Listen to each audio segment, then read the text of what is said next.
오늘 본문에서 사도 바울은 복종을 자신은 하기로 다짐을 했다, 그렇게 얘기를 합니다.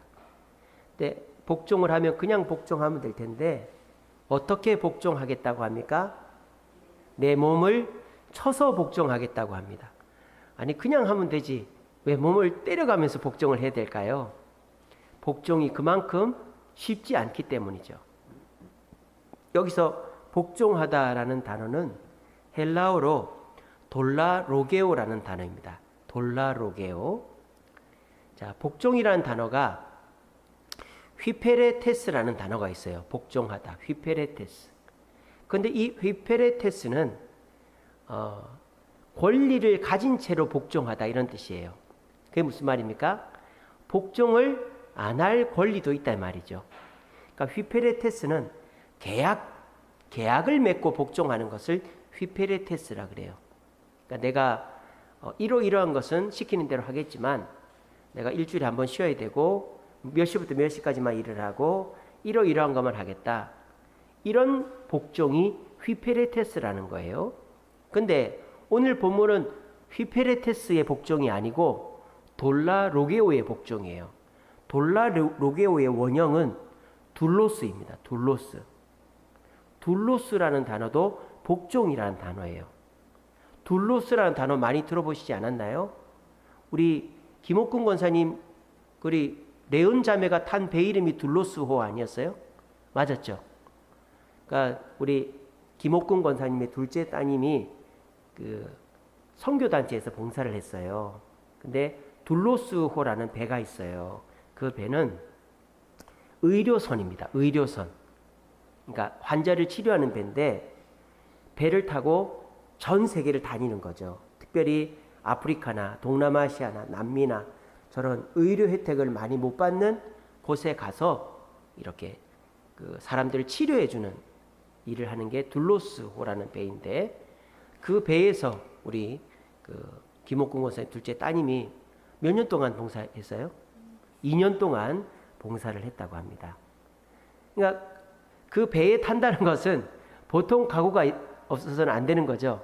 2년을 거기 있어야 되는 거예요. 집에도 못 오고 새우잡이 배 타듯이 있어야 되는 거죠. 그러니까 둘로스라는 말은 계약적인 복종을 말하는 게 아니에요.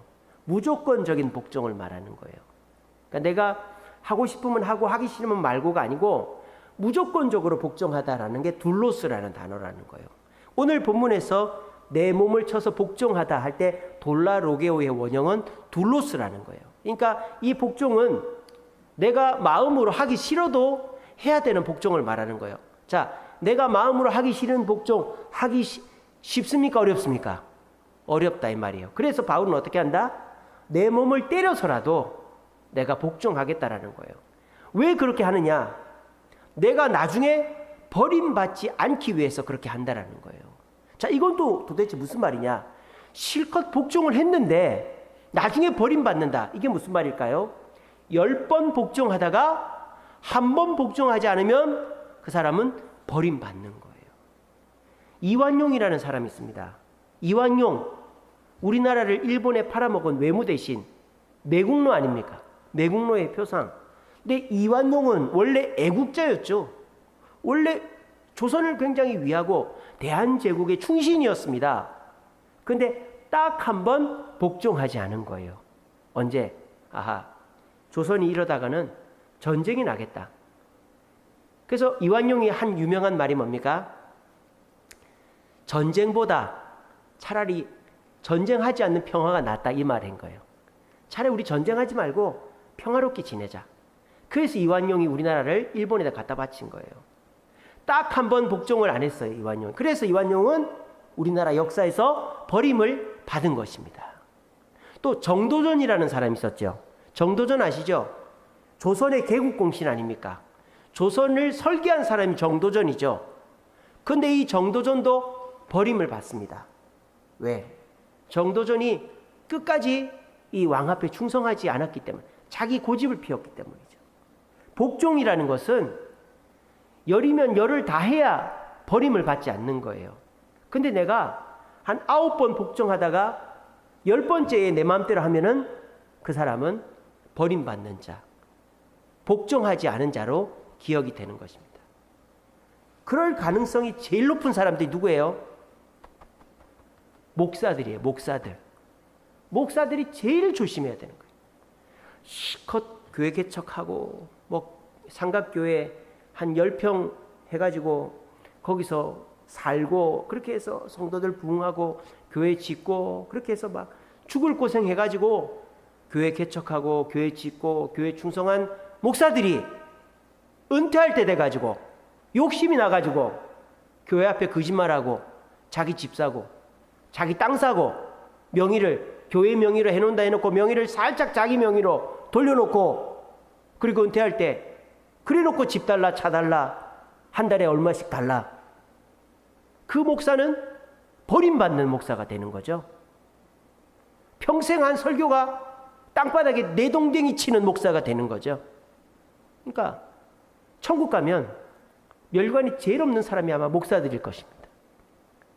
목사들이 처음과 끝이 너무 다른 사람들이에요. 왜? 돌라로게오가 둘로스가 되지 않는 사람들이 목사들이기 때문에. 그러니까 우리도 굉장히 조심해야 돼요. 하나님은요 10번 중에 6번 순종했다고 너는 합격 이게 아닙니다. 10번 중에 8번 순종했다고 너는 순종한 사람이 아닙니다. 세상도 그렇다고 그랬지 않습니까? 정도전 이완용 버림받는 거 보십시오. 그 사람이 원래 나쁜 사람이 아니에요. 근데 결정적인 순간에 순종하지 않고 자기 뜻대로 하니까 이완용 정도전은 배신자가 되는 거예요. 매국노가 되는 거예요. 마찬가지입니다. 순종은 적당히 하는 게 아니에요. 휘페레테스로 하는 게 아니에요. 둘로스로 해야 돼요. 내 몸을 쳐서라도 복종을 해야 되는 거예요. 여러분 사람이 이렇게 어디 이렇게 구덩이가 이렇게 파져 있다 칩시다. 근데 그 구덩이가 1m, 이 정도 한 1m 되죠? 1m 정도의 구덩이 뛰어 넘어갈 수 있습니까? 없습니까? 넘어갈 수 있죠. 여러분 1m 못 뛰어 넘어가요? 그 전 세계 멀리뛰기 세계 기록이 몇 m인 줄 아세요? 7m 61입니다. 그러니까 사람이 마음만 먹으면 한 4, 5m는 충분히 뜁니다. 멀리서 해가지고 하면은 한 3, 4m는 뛴단 말이에요. 어른, 이런 남자들은. 1m 정도야. 뭐 그냥 이렇게 해서 이렇게 뛰면 되는 거예요. 도움 닫기 할 필요도 없어요. 그러니까 여러분들이 감이 없어서 그런데 1m는 누구나 뛸 수 있습니다. 근데 만약에 보세요. 그 1m 밑이 1000길 낭떨어지면 어떨까요? 그거 뛰겠어요? 안 뛰겠어요? 쉽지 않다 이 말이에요. 그게 쉽지가 않아요. 그러니까 그냥 조그마한 무릉덩이 같으면 이렇게 폴짝하고 뛸 텐데 이게 7m 이 1000길 낭떠러지 같으면은 이게 얼마 안 되는데도 그 발대기가 참 힘들다 이 말이에요. 근데 뒤에서 막 뭐 늑대가 쫓아오고 있고 막 뭐 공산당이 쫓아오고 있다 칩시다. 그럼 어떻게 됩니까? 뛰어야 되지 않습니까? 근데 내 몸이 말을 안 듣는 거예요. 그런 경우가 있다라는 거예요. 우리 신앙생활도 교회 와야지 하는데 몸이 안 움직이고 순종해야지 하는데 마음이 안 움직이고 내가 봉사해야지 하는데 몸이 안 움직이는 경우가 있다라는 거예요. 그런데 그럴 때 내 몸이나 내 마음이나 내 상황에 따라서 순종을 했다 안 했다 해버리면은 그 사람은 어떻게 될까요? 순종하지 않는 사람으로 기억이 된다라는 것입니다. 그러므로 우리는 어떻게 된다? 끊임없이 휘페레테스를 노력하는 게 아니라 순종하고 싶을 때만 하고 내가 하겠다고 한 것만 하는 게 아니라 내 마음도 환경도 순종 못할 것 같은 일에도 순종하려고 자꾸 도전을 해야 된다 이 말이에요. 여러분 사람이 뭐 저 위에 있는 물건을 끄집어 내리는데 처음에는 이렇게 손이 닿는 물건만 끄집어 내렸다 칩시다. 근데 더 위에 있는 게 있다 칩시다. 근데 내가 한 번도 끄집어 내린 적이 없어요. 그러면은 그 물건을 끄집어 내리려면 어떻게 됩니까? 내 상식과 생각을 깨트려 버려야 되겠죠. 내가 한 번도 저거를 꺼낸 적이 없지만 내가 해봐야지. 한 번도 해본 적이 없는데, 그래서 뭐 폴짝 뛰든지 아니면은 뭐 밑에다가 뭘 갖다 놓고 올라가든지, 그렇게 하는 사람은 어떻게 돼요? 성장하는 거죠. 발전하는 거죠. 부자가 되는 거죠. 훌륭한 사람이 되는 거예요. 그냥 내게 주어진 내가 할 수 있는 일만 하는 사람은 절대 성장할 수가 없습니다. 공부도 내가 풀 수 있는 문제만 풀면은 걔는 성적을 못 받아요. 어려운 문제를 풀어봐야 공부를 잘하는 거죠. 운동도 나보다 못하는 축구를 하는데 초등학생들이랑 맨날 축구에서 1등 해봐야 그 사람은 실력이 늘지가 않죠. 내가 중학생이면 고등학생이랑 붙어야 축구 실력이 느는 거죠. 이처럼 우리가 뭔가 성장을 하려면 해보지 않은 것을 해야 되는 거예요. 근데 그게 쉽지가 않은 겁니다. 왜? 상황이 쉽지 않은 상황이면 내 몸이 움직이지를 않기 때문입니다. 사람은 본능적으로 어렵다 싶으면은 물러서게 돼 있어요. 어렵다, 힘들다, 아 이거 안 된다 이러면은 안 하려고 그래요. 뭐가 먼저? 내 마음이 먼저. 그래서 내 마음이 그 일을 거부해 버리면 내 몸도 굳어버리는 거예요. 1m 그거 폴짝 하고 뛰면 되는데 1000길 낭떠러지다? 와 이거 잘못했다가 저기 떨어지면 큰일 난다. 안 뛰는 거예요. 뛰어 넘어가야 사는데, 그게 사람이다라는 거예요. 우리 신앙생활도 마찬가지라는 겁니다. 신앙생활을 해본 것만 하면은 그 사람은 절대 신앙이 성장하지도 않고 하나님의 축복과 은혜를 받을 수도 없는 거예요. 그럼 어떻게 됩니까?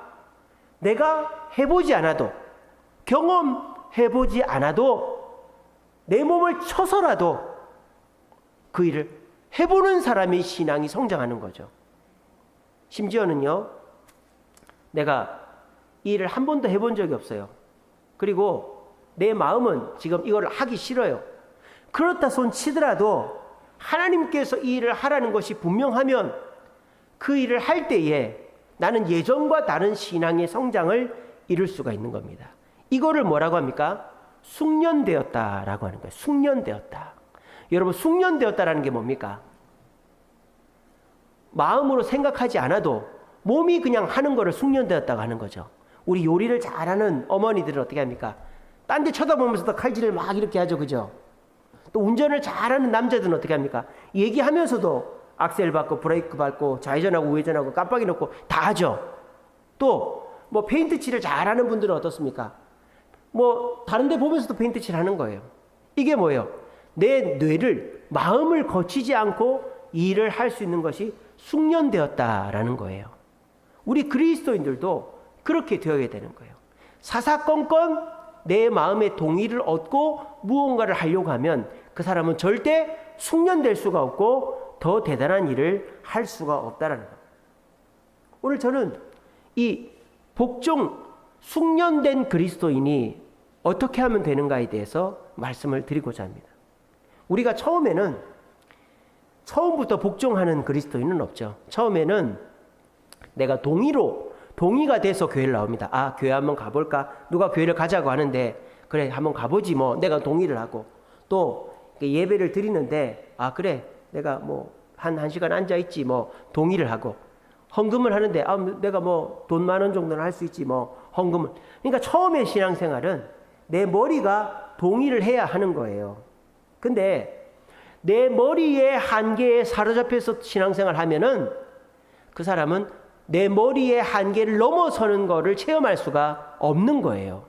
신앙생활은 내 머리 안에서 이루어지는 게 아니잖아요. 그죠? 그러려면 신앙생활을 왜 합니까? 그냥 혼자 살지. 혼자 나를 믿고 살지. 우리가 신앙생활 하는 이유는 뭡니까? 내 한계를 넘어서기 위해서 신앙생활 하는 거 아닙니까? 그럼 어떻게 돼요?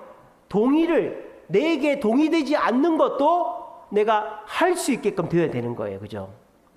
그렇게 되기 위해서 우리에게 필요한 게 뭡니까? 말씀이라는 거예요. 말씀.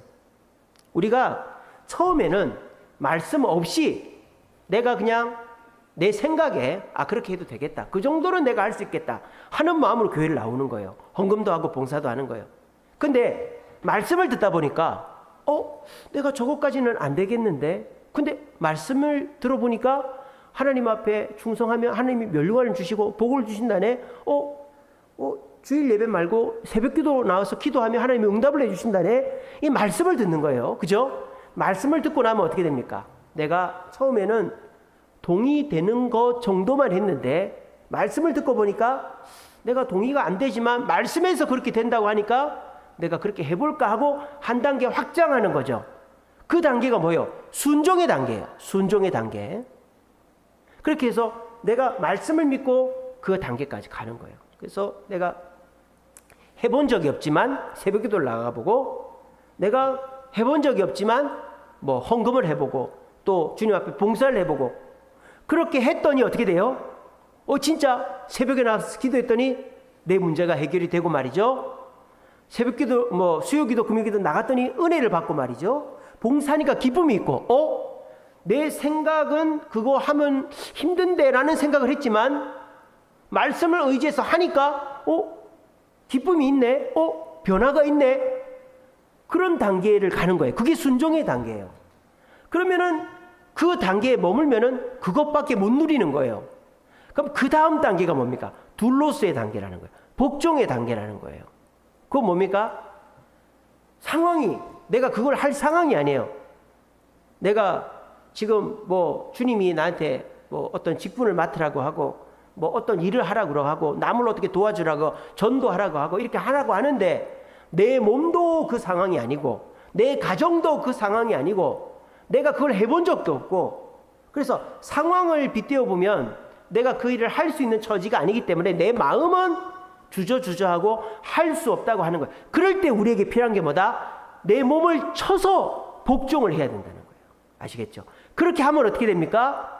내가 지금까지 경험해보지 못했던 놀라운 단계의 신앙의 단계로 넘어가는 거예요. 그게 뭐예요? 숙련된 성도가 되는 거라는 거예요. 그렇게 되면 어떻게 됩니까? 내 몸은 여전히 그 일을 하지 말라고 그러고, 내 상황은 그 일을 할 상황이 아니지만 나는 그 일을 하고 있는 거예요. 왜? 내가 주님께 복종하는 거를 해보니까 주님의 역사를 체험했기 때문에 그 일을 하고 있는 거예요. 그러면 그 사람은 어떻게 될까요? 참된 자유를 누리는 거예요. 더 이상 돈에 매이지도 않고, 건강에 매이지도 않고, 시간에 매이지도 않고, 사람한테 매이지도 않고, 내 자존심에 매이지도 않고, 그냥 하는 거예요. 자유하는 거죠. 그럼 주님이 그 모든 것을 책임지시는 겁니다. 그런 인생을 누가 살았다? 바로 오늘 본문을 쓴 사도 바울이 살았다라는 것입니다. 사도 바울은 처음에는 자기 마음대로 하는 사람이었죠. 자기가 유대교를 배웠고 유대교에 배운 것을 확신해가지고 유대교에서 가르친 대로 예수를 따르는 사람은 죄인이다 해서 예수 믿는 사람을 잡아 죽이는 일에 동참했던 사람이에요. 그런데 이 사도 바울에게 예수님이 나타나셨죠. 사도 바울이 다메섹에 예수 믿는 사람들이 모여있다고 하는 다메섹에 가는 길에 밝은 빛 가운데서 예수님이 나타나셔서 바울아 바울아 그러시는 거예요. 근데 바울과 같이 간 일행들은 아무도 듣지도 보지도 못한 거예요. 바울만 보고 놀란 거예요. 당신은 누구십니까? 그랬죠. 그랬더니 예수님이 뭐랍니까? 나는 네가 박해하는 예수다. 그렇게. 그리고 예수님이 뭐랍니까? 다메섹에 가서 아나니아라는 사람을 만나라. 그리고 빛이 없어졌는데 바울이 눈이 멀어버린 거죠. 이 바울은 선택의 기회가 없어요. 눈이 멀었으니까 아나니아한테 가야 되는 거예요. 자기 마음이 동의를 한 거죠. 왜? 선택이 없어요. 눈을 떠야 되니까. 예수님이 아나니아한테 가면 눈을 뜬다고 그랬으니까. 그래서 바울이 사람들의 인도를 받아서 다메섹에 가서 물어가지고 아나니아라는 사람한테 갔어요. 그리고 그 사람한테 자초지종을 얘기를 했더니 아나니아가 기도를 해줬더니 어떻게 됩니까? 눈이 다시 보이는 거예요. 그때 바울은 깨닫게 된 거죠. 뭘 깨달았습니까? 예수님이란 분이 살아계셨고 그분은 참 진리이시고 구세주 메시아가 맞구나 하는 걸 머리로 깨달은 거예요. 이게 뭡니까? 동의가 된 거예요. 동의가. 예수님에 대한 동의가 된 거예요.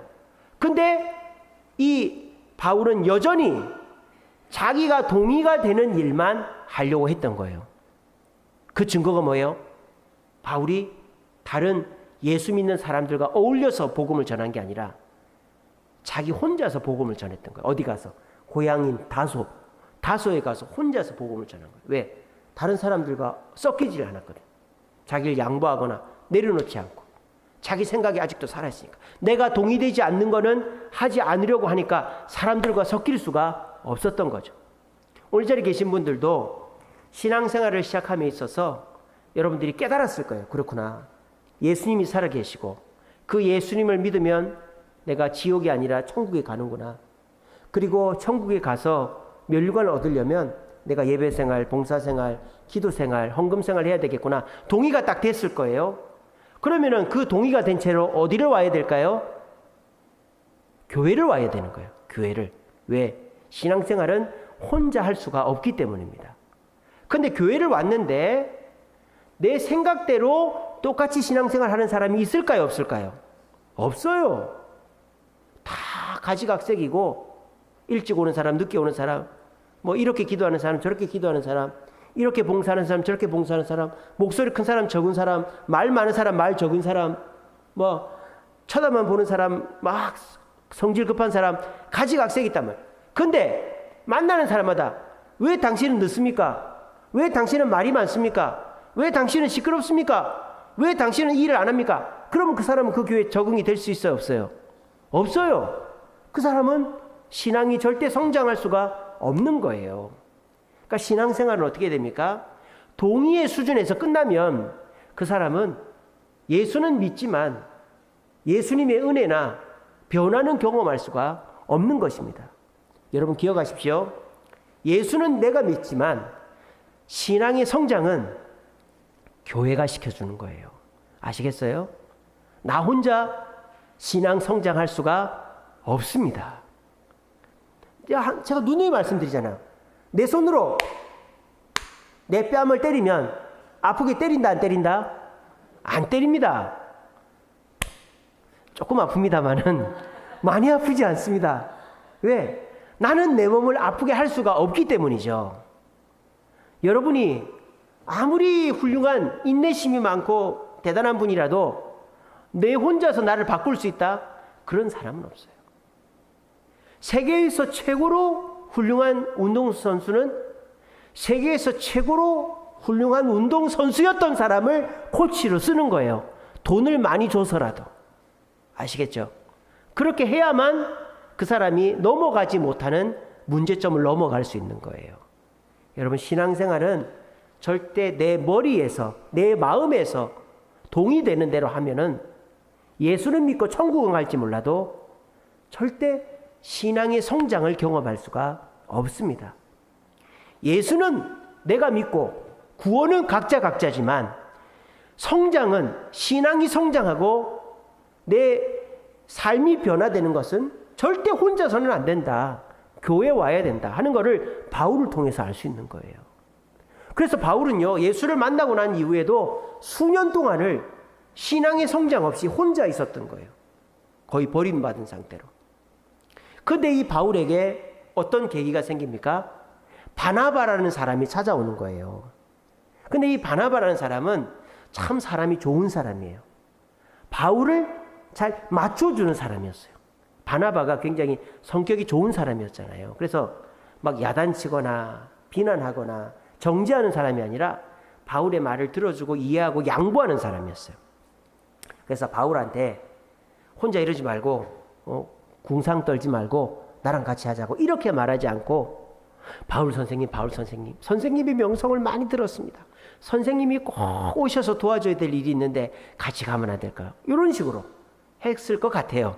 바나바가. 그래서 선생님 꼭 좀 도와주세요. 그러니까 바울이 못 이기는 척하고 가볼까 하고 갔는데 그 안디옥 교회는 예루살렘 교회와는 다른 거예요.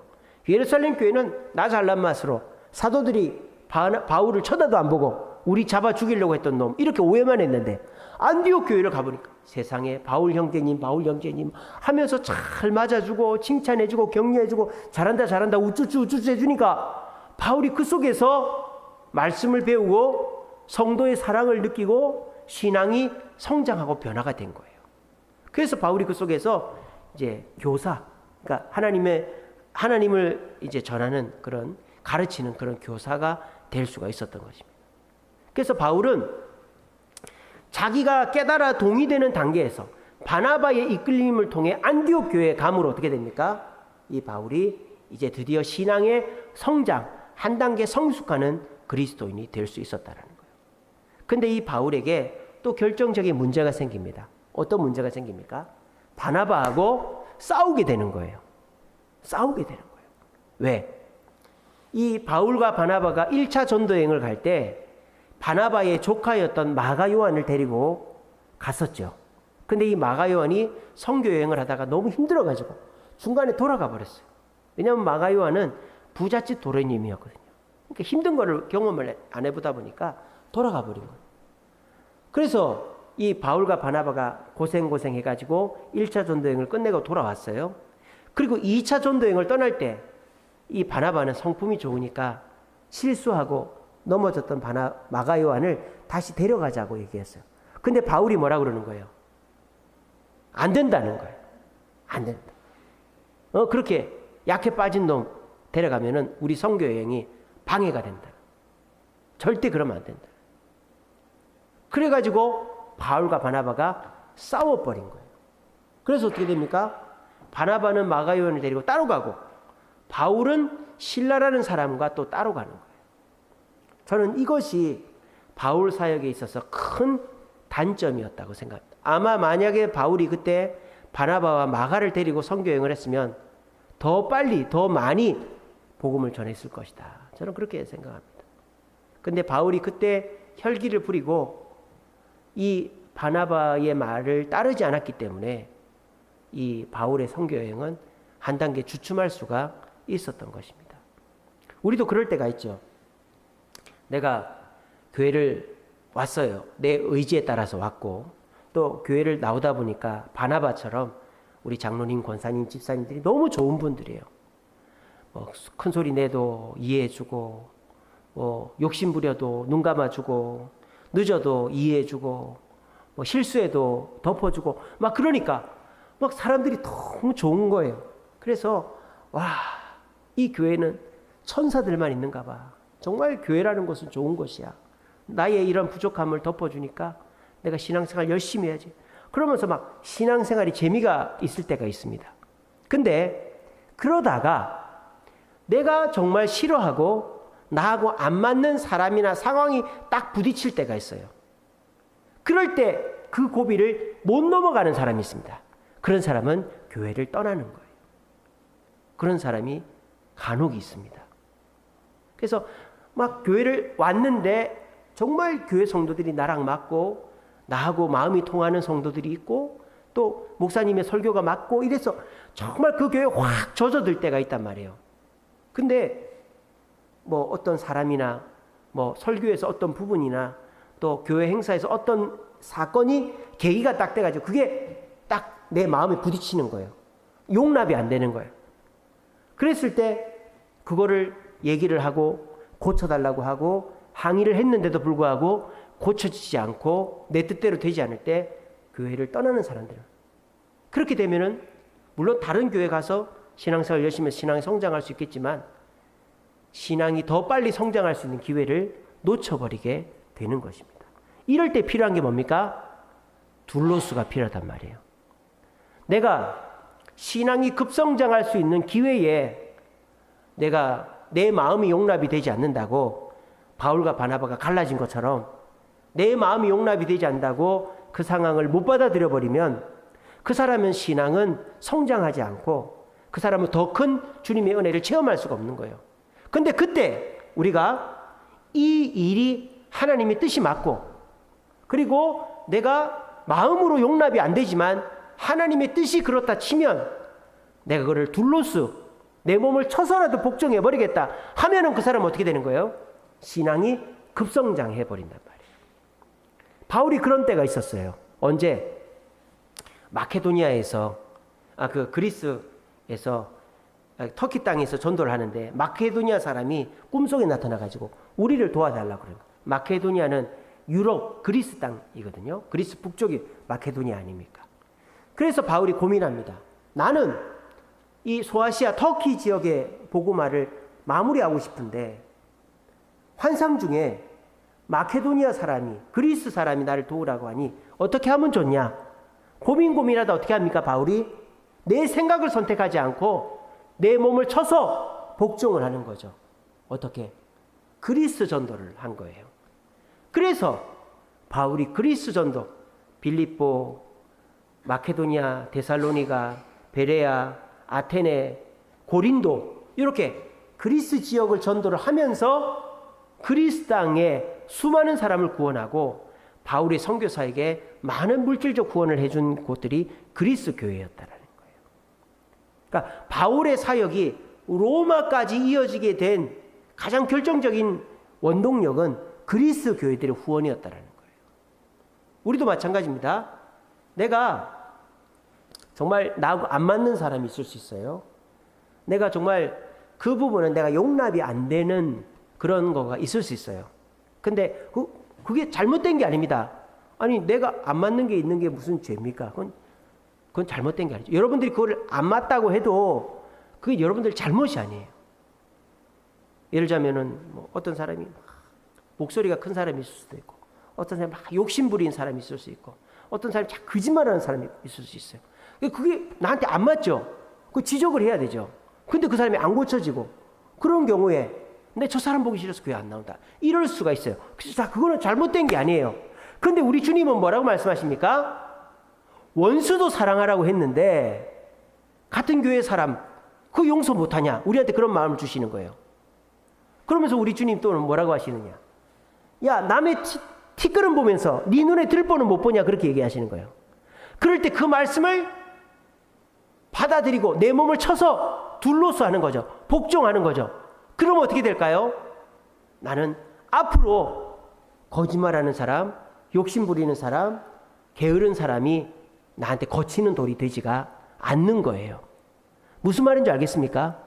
한 번은 넘어야 된단 말이에요. 여러분들이 사람을 사귈 때 다 나 같은 사람만 사귈 수가 있겠어요?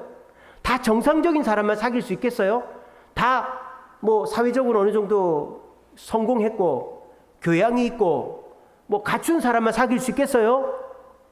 그럴 수가 없잖아요. 우리가 만나는 사람 다양하지 않습니까?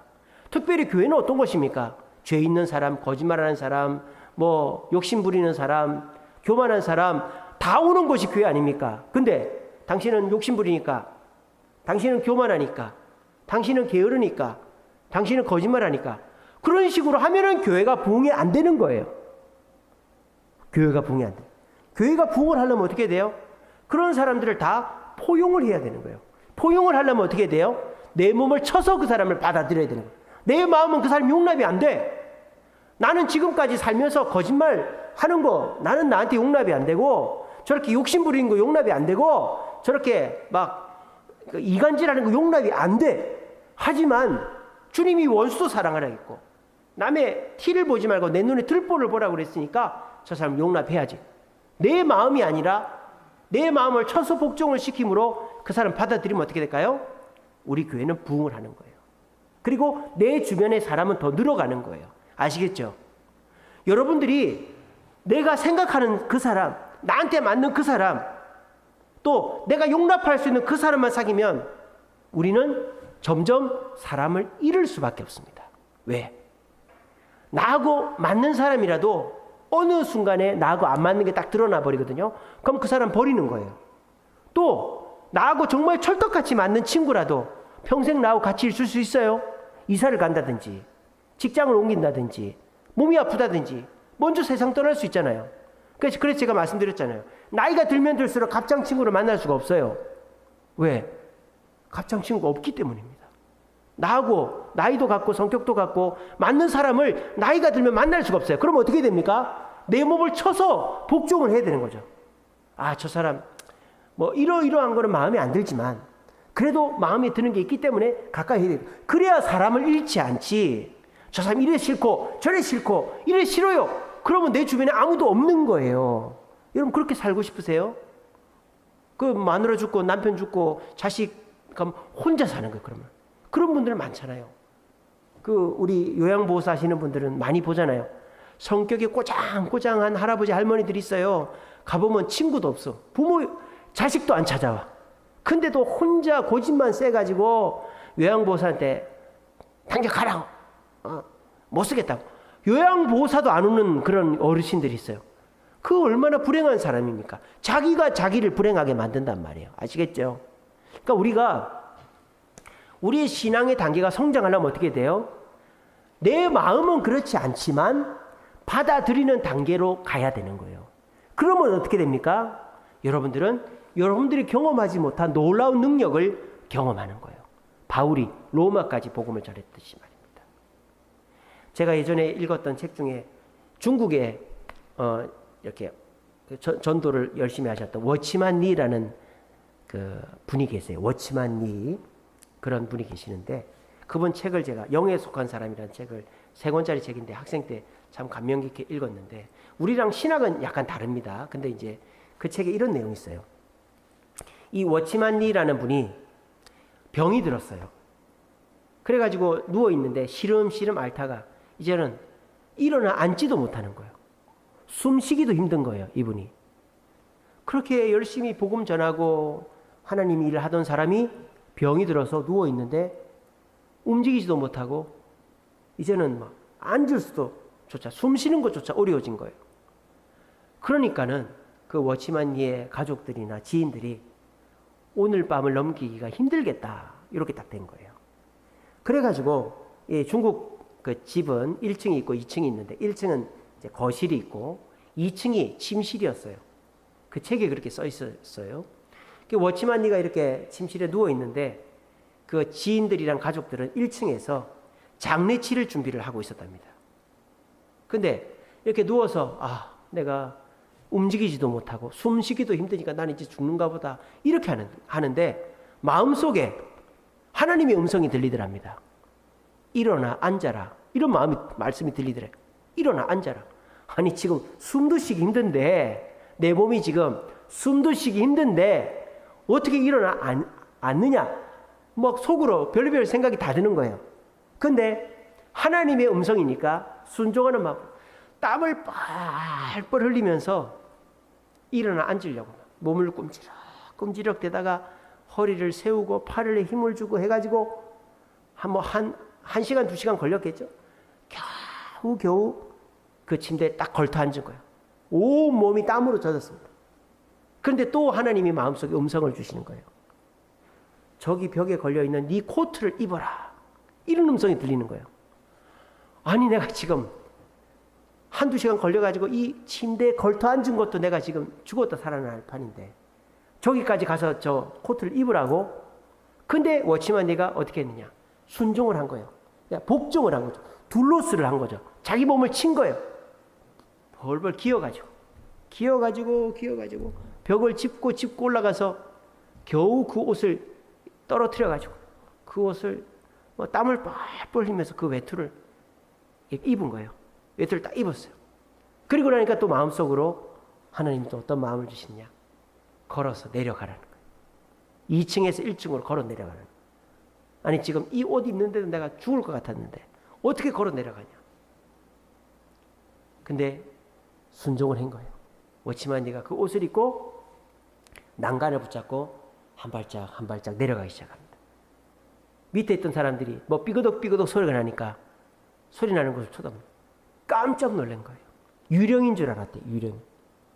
근데 그 워치만리가 이 환자복이 아니라 외투를 딱 입고, 그리고 한 발짝, 2발짝 천천히 죽을 힘을 다해서 걸어 내려와가지고 그 탁자에 딱 앉은 거예요. 그리고 이 사람이 그 밤으로 병이 나았답니다. 우리가 뭐 그런 거 있지 않습니까? 꿈에 막 피가 막 덩어리로 쏟아졌는데 암이 치료됐다든지, 목구멍에서 뭐가 터져 나왔는데 몸이 그런 거 있지 않습니까? 뭐 그런 케이스죠, 그분도. 그러니까 이제 아마도 이분의 몸은 움직일 수 없는 상황이었을 거예요. 근데 하나님의 음성에 순종해가지고 막 움직이려고 하니까 막 땀을 뻘뻘 흘리는 그 과정에서 아마 몸이 치료가 된 것 같아요, 제 생각에는. 근데 그분이 그렇게 해서 나아가지고 주님의 사명을 문화혁명 전까지 잘 감당했다. 그런 책을 제가 정말 감명 깊게 읽은 적, 지금도 제 집에 있습니다, 그 책이. 이거 뭘 뜻하느냐? 내 상식선에서 행동해가지고는 큰 일이 일어나지가 않는 거예요. 하나님의 뜻이 분명하면 내가 죽을 각오를 하고서라도 그 일을 하면 나는 또 다른 내가 될 수가 있는 거예요. 그럼 어떻게 됐냐? 그 전에 내가 고민하던 것은 고민 1도 하지 않게 되어진다는 거예요. 우리 주세움교회도 우리 교회가 개척하고 6년 만에 교회를 짓자 결의를 했습니다. 근데 우리가 모아둔 돈도 없고 아무것도 없어요. 근데 하나님이 교회를 지으라는 거예요. 그래가지고 장로님하고 의논하고 교회 투표를 했더니 또 교인들이 다 찬성을 하네요. 그래가지고 우리가 교회를 짓자고 하는데 땅도 없고 돈도 없고 뭐 누가 지어주겠다는 사람도 없고 아무것도 없는 거예요. 근데 우리에게는 하나님의 뜻만이 있는 거예요. 우리는 우리의 몸이나 마음이나 상식은 안 해야 되는 거죠. 그래서 주변에 목사님, 장로님들 물어봐도 아무도 하라는 사람이 다 반대했어요. 그런데 우리는 우리 몸을 쳐서 복종을 했습니다. 그 결과 어떻게 됐습니까? 교회를 짓게 된 거죠. 교회를 짓는 것뿐만 아니라 어떻게 됐습니까? 교회가 다 완공이 된 다음에 우리가 이 교회를 유지를 하고 있지 않습니까? 그리고 이 교회를 유지를 하는데 지금 우리가 막 이자가 올라가는데도 어떻게 됐습니까? 그 이자를 감당을 하고 있지 않습니까? 이게 다 어떻게 된 일입니까? 우리의 상식으로 된 일이 아니라 하나님의 음성에 둘러스 복종하니까 우리는 남들이 할 수 없다고 하는 그 일을 해내고 자유할 수 있게 된 것입니다. 이게 바로 신앙이 성숙하는 과정이다라는 것입니다. 여러분들은 어디쯤 와 계십니까? 내 머리로 동의가 돼서 하는 것 정도까지 와 계십니까? 그럼 여러분들은 주님이 주시는 더 큰 것들을 누리지 못하고 계십니다. 근데 여러분들이 동의가 되는 것뿐만 아니라 말씀에서 아멘 되는 것까지 순종하십니까? 그러면 여러분들이 조금 더 주님의 은혜를 체험하고 변화를 체험할 수 있지만 내 한계를 넘어서지는 못할 것입니다. 여러분들이 지금 물질의 한계, 건강의 한계, 또 내 감정의 한계, 가정의 한계 이런 것들을 넘어서려면 어떻게 될까요? 내 몸을 쳐서 복종을 시켜야 되는 거예요. 내 몸은 못하겠다, 안 한다, 어떻게 하냐 이러는데 하나님의 말씀이 그렇게 하라고 하는 게 분명하다면 그 일을 하는 거예요. 그럼 어떻게 될까요? 이렇게 하니까 되네. 이렇게 하니까 내가 망하지 않네, 죽지 않네, 오히려 더 잘 되잖아. 이거를 한 번, 두 번, 세 번 경험하는 거예요. 그러면 나중에는 어떻게 돼요? 내 마음은 신경도 안 쓰는 거죠. 내 마음은 신경도 안 쓰고, 그러니까 주님의 말씀이 들리면 내 손이 곧바로 그냥 그 일을 하는 거예요. 내 몸이 곧바로 그 일을 하는 거예요. 그게 뭐다? 숙련된 그리스도인이라는 거예요. 막 요리를, 음식을 하는데 딴 데 쳐다보면서 하고, 뭐 악기를 연주를 하는데, 피아노를 연주를 하는데 악보 보지 않고 하고, 운전을 하는데 뭐 얘기하면서 하고, 이게 숙련된 거 아닙니까? 그러면 운전에 자유하게 되고, 요리에 자유하게 되고, 연주에 자유하게 되잖아요. 신앙의 자유는 어디서 옵니까? 복종에서 온다라는 거예요.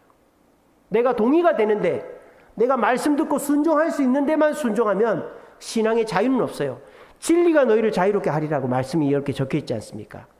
우리가 말씀을 듣고 내가 저 사람은 절대 용서 못한다, 내가 이 일은 못한다, 내가 몸이 이렇게 아픈데 어떻게 그걸 하냐, 그거를 하나님의 말씀이 분명하면 뛰어넘어서 내가 순종해버리면 나는 돈에, 건강에, 사람의 내 한계에서 자유하는 사람, 그래서 숙련된 그리스도인이 돼서 못하는 일이 없는 그리스도인이 될 수 있다는 것입니다. 숙련된 그리스도인이 되면 어떤 장점이 있을까요? 주님이 쓰시는 사람이 되는 거예요. 여러분, 주님이 쓰시는 사람이 되면 얼마나 신이 나는 줄 아세요? 남들은 할 수 없는 일을 합니다. 돈이 많이 드는 일도 남들은 못하는데 그 사람은 할 수 있습니다. 힘이 많이 드는 일도 남들은 못하는데 그 사람은 할 수 있습니다. 불가능한 일도 그 사람은 할 수 있습니다. 왜? 주님이 쓰실 만한 사람이니까. 어떤 사람이 숙련되어 있다 칩시다. 그러면 회사에서는 그 사람한테 일을 맡기는 거죠. 저도 군대에서 포반장으로 제대하지 않고 포병 사수로 제대했다 그랬죠. 왜? 제가 사수를 너무 잘하니까. 이게 이렇게 포를 딱 조종하는 걸, 포탑을 조종하는 걸 너무 잘하니까. 그러니까 우리 부대에서, 대대에서 포술 경연대회 나가면 무조건 저보고 나가라는 거예요. 제가 제일 잘하니까. 그러면 인정받는 거예요. 휴가도 많이 나가고 좋은 일이 많이 생기는 거예요. 여러분, 그냥 남들 하듯이 신앙생활하면 나는 주님으로부터 주목받지 못하고 주님이 나에게 큰 일을 맡기지 않습니다. 하지만 내 상식, 내 마음, 내 상황을, 내 몸을 쳐서라도 내가 무시하고 주님 앞에 충성을 한 번, 두 번, 세 번, 네 번 할 때 우리는 숙련된 그리스도인이 되는 거예요. 그러면 주님은 더 큰 것으로 우리에게 맡기시는 거죠. 그럼 여러분들은 이 땅에서도 돈의 자유하고 건강의 자유하고 일의 자유하고 그 못하는 일이 없게 되고 천국 가서도 지난 주일날 설교했듯이 천국에서 삶의 질이 최고로 좋아지는 거예요. 여러분, 내가 숙련된 그리스도인이 돼야만 주님께서 맡기시는 모든 일을 감당할 수 있습니다. 그것은 내 마음이 시키는 대로, just feeling, 내 마음이 시키는 대로 하는 게 아니라 주님의 말씀이 이끄시는 대로 주님의 품 안에서 주님과 함께 할 때 우리는 못하는 일이 없는 그리스도인이 될 수가 있는 것입니다. 오늘 이 자리에 계신 분들은 마음이 이끄는 대로, 내 머리가 동의되는 대로 움직이는 그리스도인이 아니라 주님 말씀이 움직이는 대로 순종하시고, 그리고 상황이 여의치 않아도 내 마음이 반대를 해도 주님 앞에 순종하심으로 주님의 역사를 경험하심으로 우리 모두 숙련된 그리스도인 되어서 주님이 명령하실 때 순종하여 주님의 놀라운 역사를 경험할 수 있는 저와 여러분들 되시기를 간절히 바랍니다.